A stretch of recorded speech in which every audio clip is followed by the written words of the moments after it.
James Lawson met Martin Luther King Jr. when Lawson was a student at Oberlin College. King urged Lawson to move to Nashville to help lead groups of students in nonviolent protests that were trying to end segregation. Well, Lawson took King's urging, and he transferred from Oberlin to Vanderbilt. And while he was a student, he helped to organize nonviolent sit-ins at segregated lunch counters. These were the days when restaurants put up signs in the windows that said, "Whites only." And if a person of color sat down in a seat, they'd be arrested. Well, Lawson gathered together a group of fellow black students, and he taught them ways of protesting nonviolently. They would go into a segregated lunchroom while at the same time loving the people who were trying to keep them out. Their plan was to enter peacefully and then sit down in the whites-only section. If anyone taunted them, they would not return an insult. If anyone assaulted them, they would not fight back. If they were arrested, they wouldn't resist arrest. Lawson had studied the nonviolent protests in India, and that was part of his inspiration for those students in Nashville. But fundamentally, Lawson was encouraged in the way that Jesus lived a life of love toward others, even when it cost Jesus his life. Lawson knew what he was about to do and what the students with him were about to do would be difficult. They knew it could even be dangerous for them. The other black folks who had tried to enter those white-only lunch counters, it had burning cigarettes ground into their arms. They had chewing gum smashed into their hair. They'd been kicked, punched, thrown to the ground, and arrested. It took a lot of courage for Lawson and those others to go into those hostile spaces and love those people who wished them harm. Lawson was certainly nervous, but he took inspiration from passages like we just read today in 1 Corinthians, when Paul says that God has given us every spiritual gift that we need to live in to the invitations that God has for our lives. Think about that for a minute. You don't lack any spiritual gift. Sometimes I look at myself and I don't know that I believe that.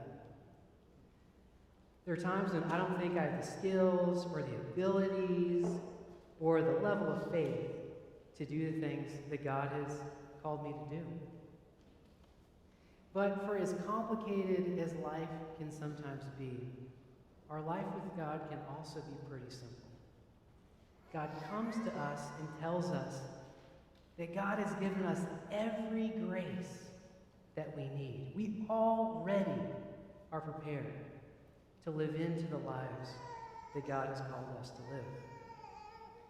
We're not lacking in anything to do that. All we need to do is to trust that reality. This doesn't mean that we'll never be nervous or scared or question ourselves. James Lawson was nervous when he entered those lunch counters. He didn't look forward to it. He knew what was waiting for him. But he also knew that God had given him every spiritual gift that he needed to love those folks who wished him harm. Well, Lawson stepped out in faith. The first time he went to a lunch counter there in Nashville, he entered that space, and a man in a black leather jacket approached him. The guy spit in Lawson's face and called him the N-word.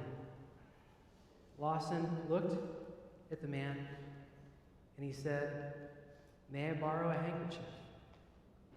The guy was so startled that that's how Lawson responded, that the guy pulled out a handkerchief and gave it to him.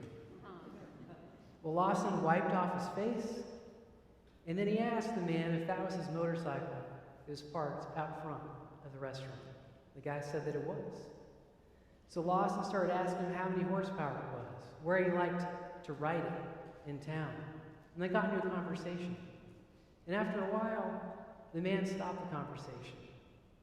And he looked at Lawson and he said, "Is there something that I can do to help you and your friends today in your actions here at this counter?"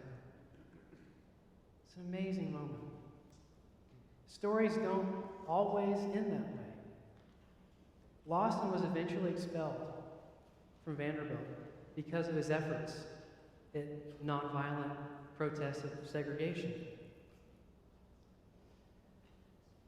But on that day, Lawson, knowing that he had every spiritual gift that he needed, was able to enfold that man who had hate for him within God's love.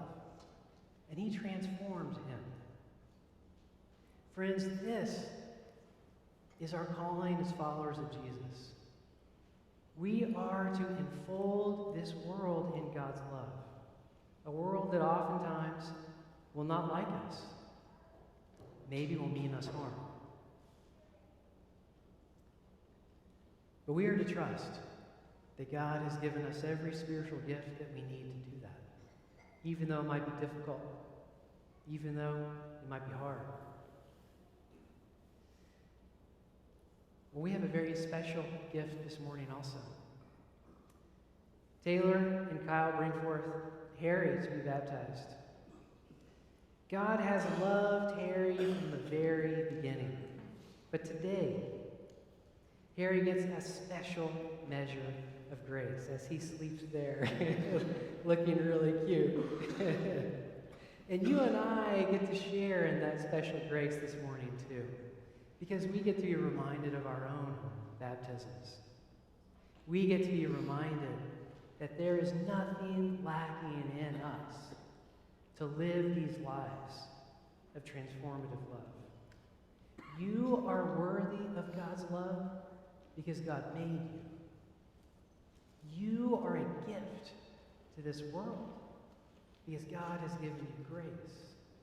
And you are faithful because God has given you faith to live out your spiritual lives.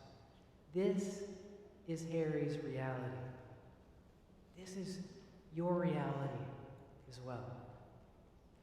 All that's left for us is to simply trust in that reality and then step out in courageous love.